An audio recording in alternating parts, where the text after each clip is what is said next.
할렐루야. 하나님의 은총이 가득한 주일이 되기를 바랍니다. 어제 8.15 광복 70주년을 저희가 보냈습니다. TV에서 지난 70년 동안 대한민국이 어떻게 걸어왔는가, 또 얼마나 많은 피와 땀과 수고가 있었는가를 보여주는 그런 다큐를 보면서 우리 이 나라 민족을 섬겨온 귀한 어르신들의 수고를 되돌아보게 되었습니다. 그래도 지난 70년 동안 수고하신 분들의 그 수고를 보면 정말 자기의 개인의 모든 것들을 내려놓고 또 희생할 줄 아셨던 그런 분들이었다고 생각합니다. 오늘 이 시대를 보면 얼마나 이기적인가, 얼마나 자기만을 생각하는가를 우리가 깨닫고 되돌아보게 됩니다. 그래서 그분들의 우리 큰 박수, 우리 70년 동안 이 나라 민족을 우리 섬겨와 주신 귀한 어르신들께 큰 박수로 한번 감사하고 싶습니다. 여름 아웃리치가 아직 계속 진행 중에 있습니다. 계속해서 기도해 주시고 또 축복해 주시기를 바랍니다. 오늘이 회복축제가 9월 9일부터 12일까지 더 기쁨이라는 주제로 4일간 열립니다. 우리에게 필요한 것은 회복입니다. 구원받은 기쁨이 지속되지 못한 것은 그 죄와 허물로부터 우리의 심령이 온전히 회복되지 못했기 때문입니다.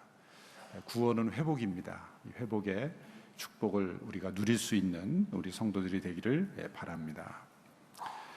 주님을 사랑하고 신실하게 섬기셨던 우리 정병두 장로님께서 소천하셨습니다. 그래서 내일 오전 9시에 우리 서빙호 본당에서 천국 환송 예배를 함께 드리게 되었습니다. 함께 참여해 주시고 또 가족들을 위해서 기도해 주시기를 바랍니다. 기도하겠습니다. 하나님 아버지, 광복 70주년을 지나며 다시 한번 이 나라 민족을 하나님 앞에 올려드립니다. 귀한 선배들의 수고와 땀과 헌신을 잘 이어가는 저희를 되게 하여 주시옵시고, 이 나라 이 민족의 젊은 세대, 다음 세대들이 이 세대가 이어져 갈수록 더욱더 하나 되고 더 견고해지고 더 희생할 줄 아는 그러한 이타적인 나라와 민족이 될 수 있도록 역사하여 주시옵소서. 정치, 경제, 사회, 문화, 교육, 그리고 특별히 한국 교회 가운데 하나님의 은혜를 베풀어 주시고 또 저 북녘 동포들에게도 해방의 축복이 있게 하여 주시옵소서. 여름 아웃리치 기간 동안에 선교지에서 또 다음 세대를 섬기는 귀한 지체들을 기억하시고 하나님의 은혜가 그들의 삶 가운데 넘치게 되기를 간절히 원합니다. 오늘도 기록된 말씀을 통하여 하나님의 음성에 귀를 기울일 때 우리 모두에게 들려주시는 하나님의 음성 듣게 하여 주시옵소서. 예수님의 이름으로 기도하옵나이다. 아멘. 말씀을 시작하면서 잠시 눈을 감고 제가 드리는 질문에 대해서 생각해 보는 시간을 가지기를 원합니다. 잠시 눈을 감고요. 계속 주무시면 안 되고요. 잠시 눈을 감고 한번 제가 드리는 질문에 생각해 보시기 바랍니다. 하나님께서 지금 우리 성도 여러분 자신을 어떻게 생각하고 계실까? 또 하나님께서 나 자신을 어떻게 느끼고 계실까? 라는 질문입니다. 이 질문에 대해서 한번 곰곰이 생각해 보십시오. 자기 자신이 스스로에 대하여 생각하는 것이 아니라 하나님께서 나를 어떻게 지금 생각하고 계실까? 과거가 아니라 현재, 지금 어떻게 생각하고 계실까라는 질문입니다. 한 30초간 잠시 한번 생각해 보십시오.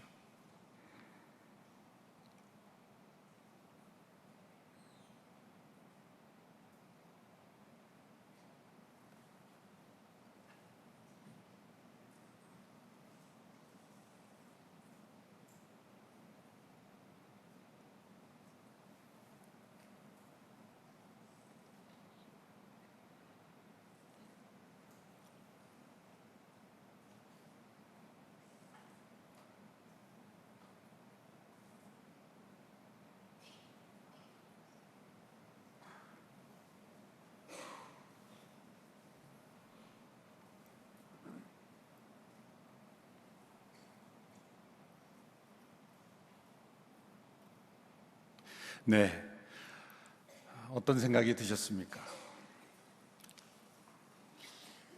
다 포함할 수는 없겠지만 세 종류의 생각들로 한번 여러분의 생각을 추정해 보고자 합니다. 어떤 분들은 이렇게 생각하실 수 있습니다. 하나님께서는 지금 나의 모습에 대해서 실망하고 계실 것이다. 실망하고 계실 것이다. 이렇게 생각하시는 분들은 어떤 심각한 죄는 없을지라도 하나님의 말씀대로 순종하고 살고 있지 못하는 자신의 모습을 알고 있기 때문에 하나님은 아마 나에 대해서 실망하고 계실 것이다 라고 생각하셨을 수 있습니다. 또 다른 분들은 이렇게 생각하실 수 있습니다. 하나님께서는 지금 나의 모습에 대하여 분노하고 계실 것이다.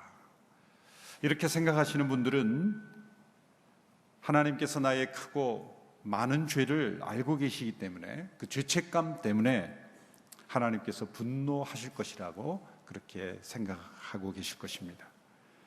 한편 또 다른 분들은 이렇게 생각하시는 분이 있을 겁니다. 하나님께서는 지금 나를 생각하실 때 그분의 마음속에 사랑이 샘솟고 그리고 미소가 가득한 얼굴로 나를 쳐다보고 계실 거야 라는 그런 생각입니다. 이렇게 생각하시는 분들은 자기 도취에 빠진 것일까요? 아니면 자신 안에 있는 죄를 전혀 인정하지 않는 그런 뻔뻔스러운 사람일까요?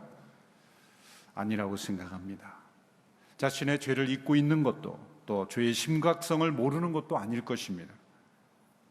그러나 이분은 하나님께서 어떤 분이신지를 알고 그리고 하나님의 사랑이 어떤 사랑인지를 아는 분일 것입니다.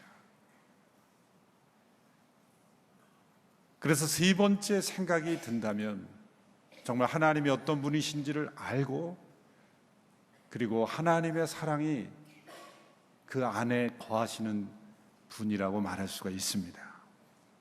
하나님께서 죄인된 우리에 대하여 전혀 실망하지 않는다는 것이 아닙니다. 또 분노하지 않는다는 것이 아닙니다. 하나님은 때로 우리에 대해서 실망하시고 또한 분노하십니다. 그러나 실망과 분노가 있다고 해서 사랑이 사라지는 것은 절대 아닙니다. 자녀에 대한 부모의 사랑을 생각해 보십시오. 자녀에 대해 때로 실망도 있고 분노도 있지만 자녀에 대한 사랑이 사라지지는 않습니다. 물론 그 중에는 어떤 부모는 사랑이 완전 사라지는 부모도 있긴 합니다. 그러나 정상적인 부모라면 실망과 분노보다도 사랑이 더 큰 것이 정상입니다. 하나님의 사랑은 결코 우리의 어떤 문제나 우리의 행위로 인해서 사라지지 않습니다. 왜냐하면 하나님의 사랑은 단순한 감정이 아니라 성품이시기 때문입니다. 그래서 우리의 죄와 어떤 문제, 우리의 상태에 따라서 달라지지 않으시는 하나님 본질, 하나님 본성에서 나오는 성품이기 때문입니다. 여러분, 성품은 얼마나 이 성품이 무섭습니까? 성품은요, 어떤 상황, 어떤 문제를 대하든지 동일하게 나타나는 것이죠. 그래서 이 성품이 온유와 사랑으로 가득한 분은 아주 큰 문제, 큰 대적 앞에, 원수 앞에 설 때도 사랑과 존중으로 그렇게 대하게 되는 거예요. 성품이기 때문에. 그런데 성품이 분노와 의심과 그리고 이런 공격적인 분은 아주 작은 문제 앞에서도 웃으면서 대화할 수 있는 것도 싸우면서 대화하게 돼요. 그게 성품이죠. 우리 하나님의 성품은 사랑이시기에 우리의 어떤 죄와 허물과 문제를 넘어서서 우리를 향하여 가지신 그 하나님의 그 마음은 사랑이십니다. 하나님께서 나를 어떻게 생각하시는가? 이것이 우리의 정체성을 결정짓는 아주 중요한 질문입니다. 또 우리가 다른 사람을 어떻게 대하는가를 결정짓는 것이죠. 하나님께서는 우리 속에 있는 죄를 샅샅이 드러내서 처벌하시는데 집착하신다고 믿는 사람들은 날마다 자신에 대하여 실망하고 분노하실 하나님만 생각합니다. 자신 안에 있는 죄를 얼마나 신중하고 철저하게 다루는지가 하나님께 영광을 돌리는 것이라 생각합니다. 그래서 날마다 순종하지 못하고 죄 지은 자신을 자책하며 하나님을 두려워합니다. 문제는 하나님의 사랑보다 하나님께 대한 두려움이 더 가득 차 있을 때 우리의 영혼은 하나님 안에 거하는 것이 어렵게 됩니다. 성경에 보면 이 두려움에 대한 상반된 메시지를 주시는 것 같습니다. 한편으로는 두려워하지 말라, 두려워하지 말라라는 말씀이 많이 나오죠. 또 한편에는 하나님을 두려워하는 것이 지혜의 근본이다. 몸뿐 아니라 영혼까지 멸할 수 있는 하나님을 두려워하라, 이런 말씀을 하십니다. 우리 하나님을 두려워해야 되는 것인가, 아니면 두려워하지 말아야 되는 것인가, 이런 상반된 메시지가 있습니다. 결론은 하나님의 사랑을 의심케 하는 두려움은 우리가 제거해야 되고, 죄를 미워하시는 하나님은 두려워해야 되는 거죠. 죄를 미워하시는 하나님을 두려워하면서도 하나님의 사랑을 믿기에 또한 두려워하지 않을 수 있어야 합니다. 하나님의 사랑을 믿지 못하게 하는 이 두려움은 결코 우리의 영혼을 건강하게 해주지 못합니다. 먼저 오늘 본문 4장 18절의 말씀을 먼저 보십시오. 이 사랑과 두려움의 관계에 대한 아주 중요한 진리를 말씀해 주고 있습니다. 4장 18절 말씀 시작. 사랑에는 두려움이 없습니다. 온전한 사랑은 두려움을 내쫓습니다. 두려움은 징벌과 관련이 있기 때문입니다. 두려워하는 사람은 아직 사랑 안에서 온전케 되지 못한 사람입니다. 죄는 하나님과 인간 사이를 두려움으로 가로막았습니다. 아담과 하와가 범죄한 이후에 하나님께서 아담을 부르셨습니다. 아담아, 내가 어디 있느냐라고 했을 때 아담이 하나님께 처음으로 대답한 대답을 주목할 필요가 있습니다. 창세기 3장 9절 10절에서 이렇게 되어 있습니다. 여호와 하나님께서 아담을 부르시며 내가 어디 있느냐고 말씀하셨습니다. 아담이 대답했습니다. 같이 읽어볼까요? 제가 동산에서 하나님의 소리를 듣고 벗은 것이 두려워 숨었습니다. 두려워 숨었습니다. 이 두려움은 어디서 온 것일까요? 인간에게 없었던 두려움이 죄로 말미암아 찾아온 것입니다. 벌거벗은 것이 두려워 숨었습니다. 그로 인해서 인간은 무엇인가를 입고 하나님을 만나려고 하는 거죠.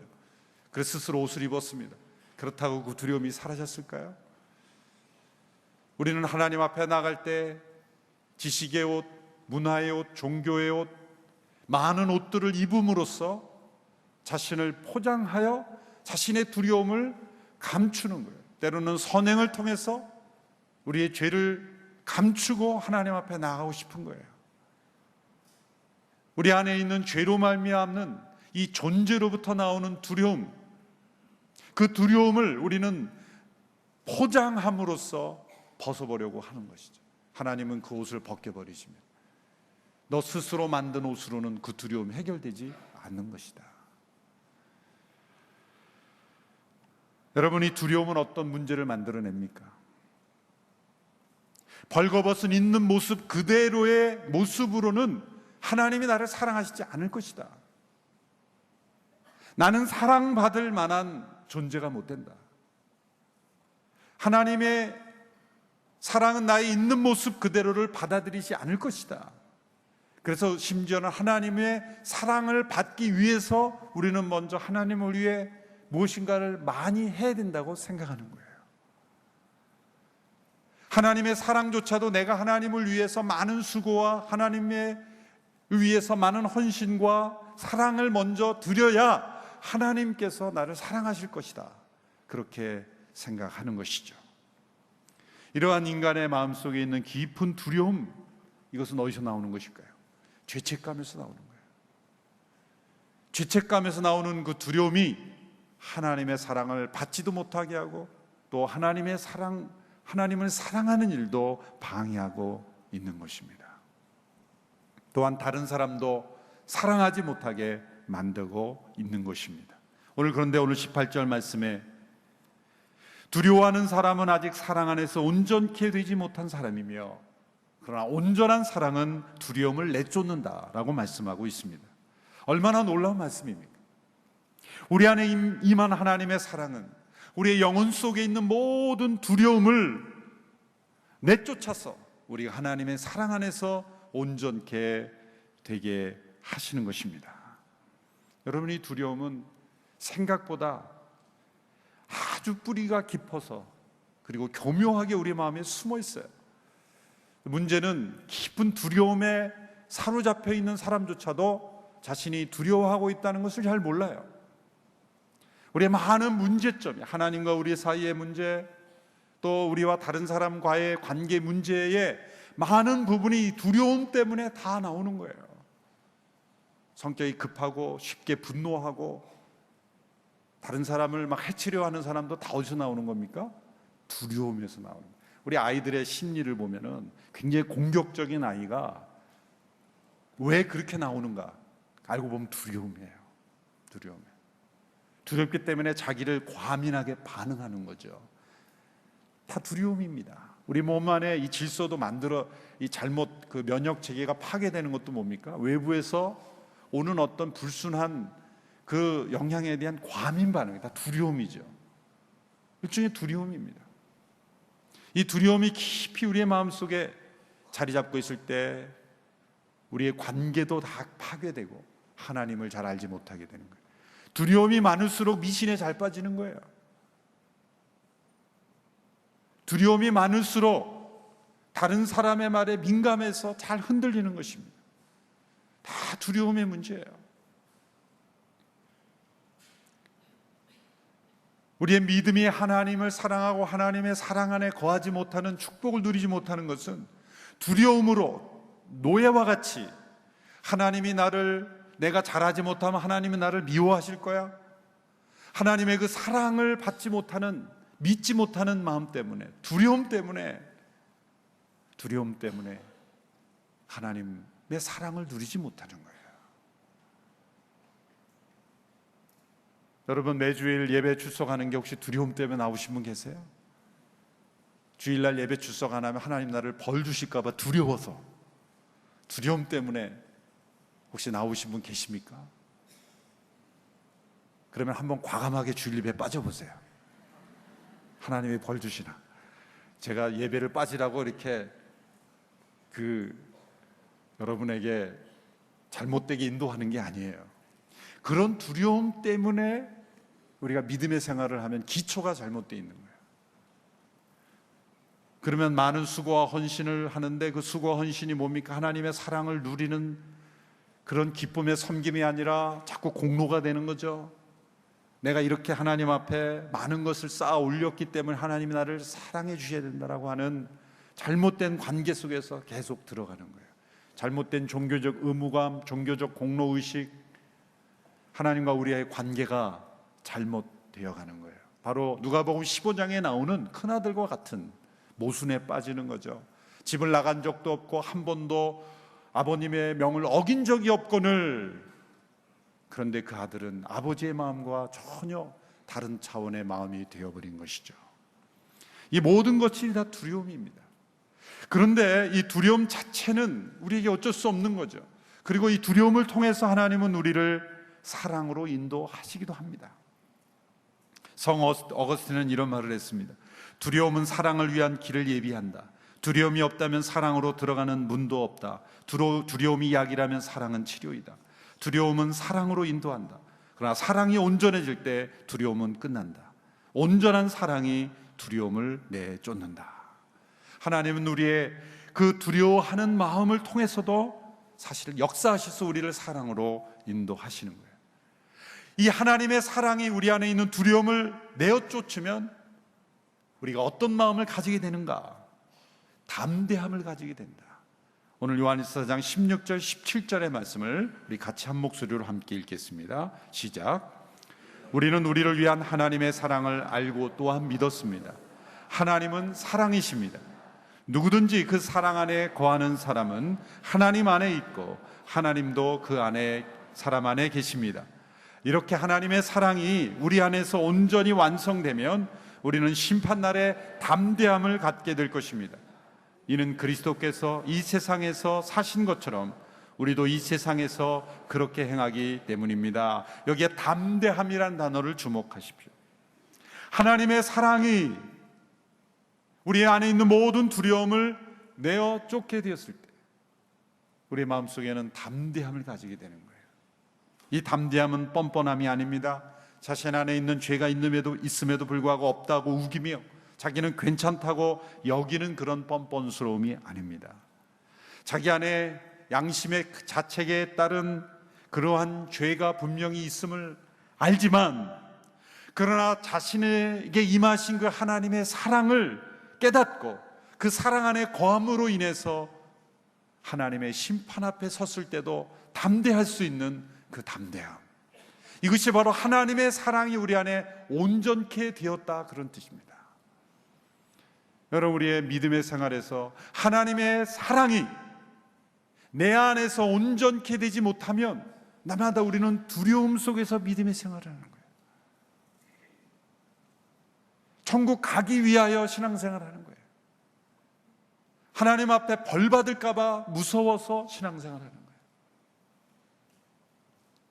그러나 우리에게 이 하나님의 사랑이 온전케 되면 우리는 담대함으로 하나님의 사랑 가운데 살게 되는 것입니다.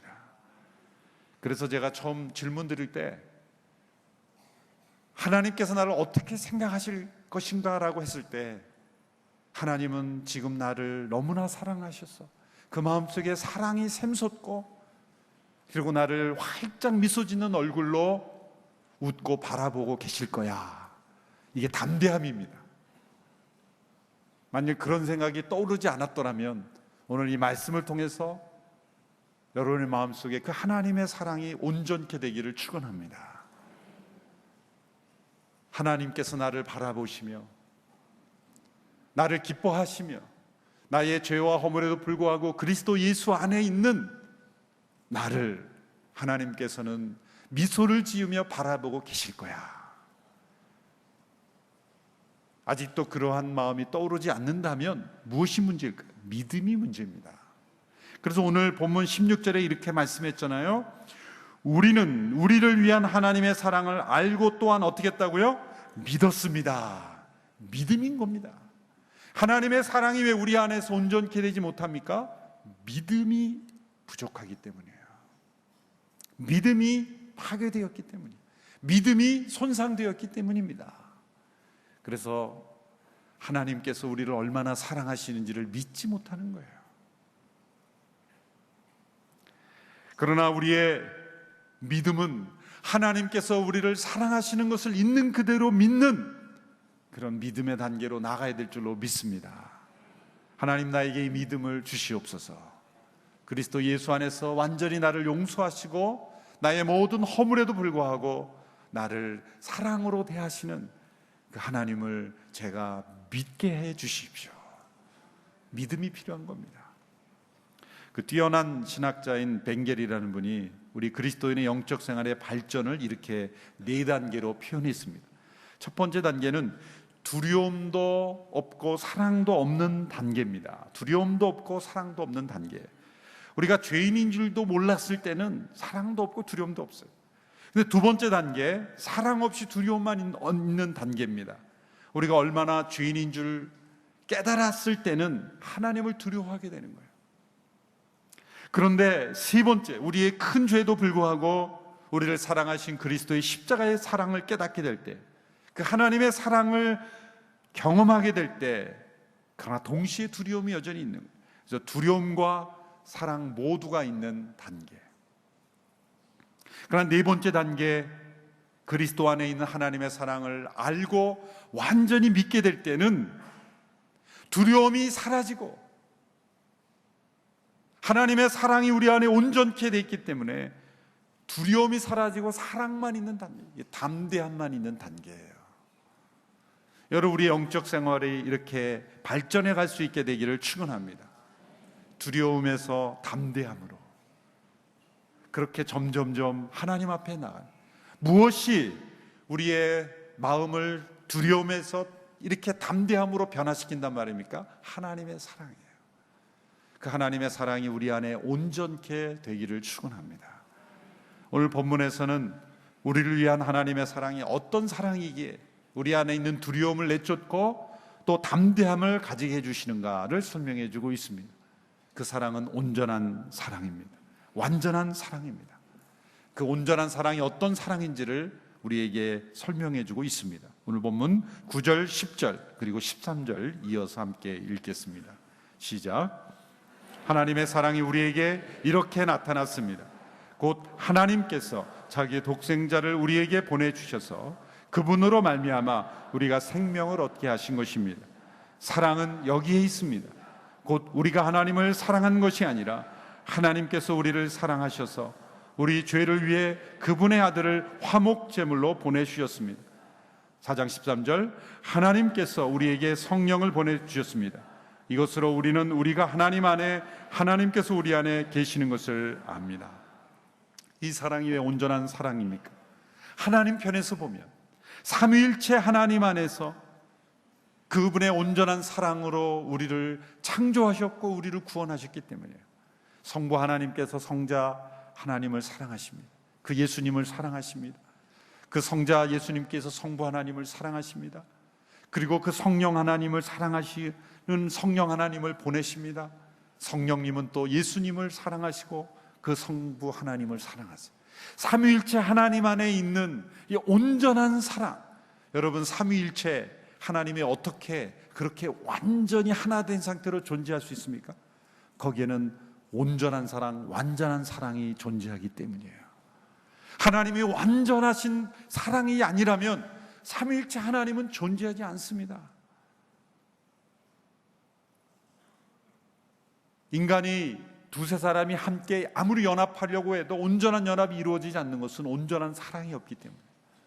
그러나 삼위일체 하나님께서는 온전한 사랑이시기 때문에 하나님께서 독생자를 보내셨습니다. 독생자가 가기 싫은 걸 억지로 오신 게 아니라 그 아버지에 대한 사랑 때문에 그 사랑의 순종으로 스스로 자원하여 오셨고, 성령님을 보내시고 성령님은 그 예수 그리스도를 증거하시고, 그리고 우리가 그 하나님의 사랑 안에 거할 수 있도록 우리와 함께 임재하시는 하나님이십니다. 이 삼위일체 하나님의 온전하신 사랑 속에 우리가 거할 수 있게 하셨다는 거예요. 이 사랑이 우리에게 나타나신 바 되었다 라고 말씀하는 거예요. 사랑은 여기에 있다. 사랑은 우리에게서 난 것이 아니다.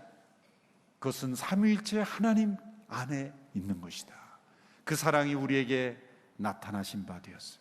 우리를 구원하시기 위해 독생자 예수 그리스도가 세상에 오셔서 십자가에 죽으시고 부활하시며 성령님이 오심으로 우리 안에 거하심으로 그 하나님의 사랑이 우리 안에 온전히 거할 수 있도록 역사하셨다는 거예요. 하나님께서 왜 세상을 창조하신, 사랑 때문에 창조하신 거예요. 우리가 필요해서 창조하신 게 아니라 사랑하시기 때문에 창조하신 거예요. 사랑 때문에 우리를 필요로 하시는 거예요. 보시기에 좋았더라 좋았더라, 그것은 하나님의 사랑의 표현이에요. 심히 좋았더라, 그래서 하나님의 가장 큰 사랑의 표현이에요. 타락한 인간을 버리지 아니하시고 구원하시기 위하여, 그 하나님의 형상을 회복시키기 위하여 독생자 예수 그리스도를 보내시고 성령님을 보내시고, 그것은 아버지의 사랑입니다. 하나님의 그 사랑입니다. 이 사랑이 왜 온전한 사랑입니까? 우리가 하나님을 사랑하기 전에, 우리가 회개하기 전에, 우리가 하나님께로 돌아오기 전에 먼저 조건 없이, 아낌없이, 값없이 그 사랑을 부어주셨기 때문이에요. 누가복음 15장에 보면 집을 나갔던 둘째 아들이 돌아오지 않습니까? 그 장면에서 가장 중요한 것은 아버지가 아직 거리가 먼데 아버지가 먼저 달려가 그 아들을 껴안고 그 아들을 사랑했다는 거예요. 아들이 돌아왔기 때문에 아버지가 마음이 풀려서 잔치를 베풀어 준 게 아닙니다. 아버지는 아들이 돌아오기 전에도, 자신의 삶을 뉘우치기 전에도, 회개하기 전에도 그 아들을 향한 사랑으로 가득하 있었고 그 아들을 이미 용서하고 있었다는 거예요. 그렇기 때문에 아들이 언제건 돌아왔을 때 그 아버지가 먼저 달려갔다는 거예요. 먼저 달려갔다는 거예요. 그 모습이 너무나 중요한 거예요. 아들이 돌아왔기 때문에 아버지가 마음이 풀려서 용서해 준 게 아닙니다. 아버지는 이미 그리스도의 십자가 안에서 그 아들을 용서하고 기다리고 계셨던 거예요. 먼저 베풀어 주시는 사랑. 왜 이 사랑이 온전한 사랑입니까? 먼저 우리를 찾아오신 사랑이기 때문이에요. 오늘 본문 10절과 19절 연이어 함께 읽어볼까요? 시작. 사랑은 여기에 있습니다. 곧 우리가 하나님을 사랑한 것이 아니라 하나님께서 우리를 사랑하셔서 우리 죄를 위해 그분의 아들을 화목제물로 보내주셨습니다. 우리가 하나님을 사랑한 것이 아니라 하나님께서 먼저 우리를 사랑하셨어요. 4장 19절의 말씀 시작. 우리가 사랑하는 것은 하나님께서 먼저 우리를 사랑하셨기 때문입니다. 온전한 사랑은 언제나 먼저 손을 내미는 사랑입니다. 세 가지 종류의 사랑이 있죠. 만약이라는 사랑. 만약 당신이 이렇게 하면 내가 당신을 사랑하겠다. 조건적 사랑이죠.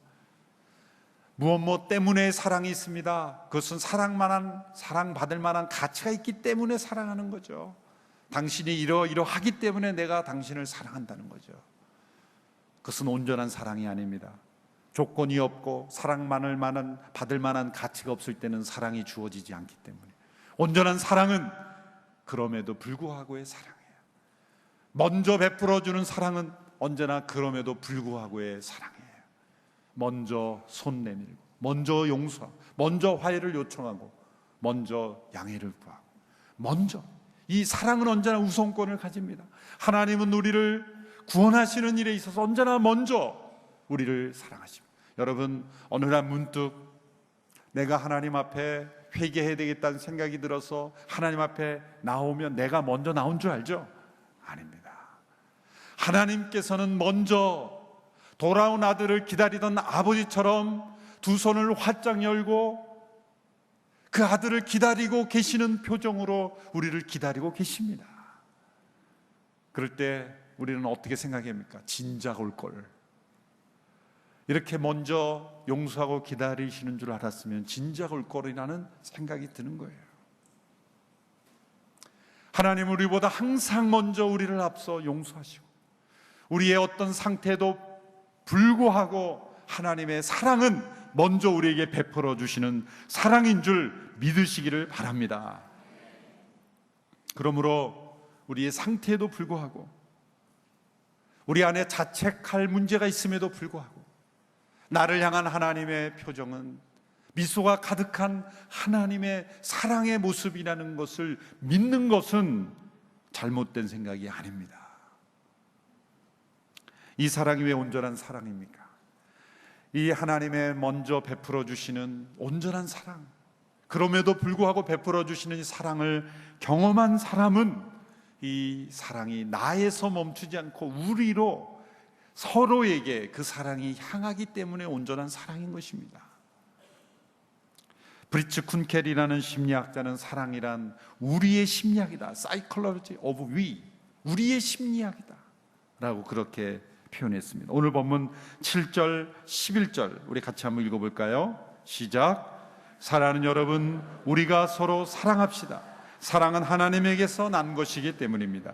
사랑하는 사람은 누구나 다 하나님께로부터 났고 하나님을 압니다. 4장 11절 사랑하는 여러분, 하나님께서 우리를 이처럼 사랑하셨으니 우리도 서로 사랑하는 것이 마땅합니다. 20절 21절도 이렇게 말씀하죠. 만일 누구든지 하나님을 사랑한다고 하면서 자기 형제를 미워한다면 그는 거짓말장애입니다. 보이는 자기 형제를 사랑하지 않는 사람이 보이지 않는 하나님을 사랑할 수 없습니다. 우리가 하나님에게서 받은 계명은 이것입니다. 하나님을 사랑하는 사람은 또한 자기 형제를 사랑해야 한다는 것입니다.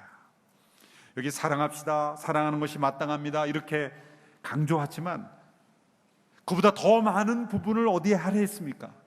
삼위일체 하나님의 이 온전한 사랑이 우리를 구원하셨고 그 사랑이 우리 안에 있는 두려움을 내어쫓고 담대하게 하나님 안에 거할 수 있기에 서로 사랑하는 것은 마땅하다. 서로 사랑하라, 서로 사랑하라는 것을 강조하기보다 우리가 어떤 사랑을 받았는지를 이해시키고 설명하는 데 더 많은 본문을 할애하고 있는 거예요. 서로 사랑해야 한다고 말하는 것이 아니라 서로 사랑할 수밖에 없다는 거죠.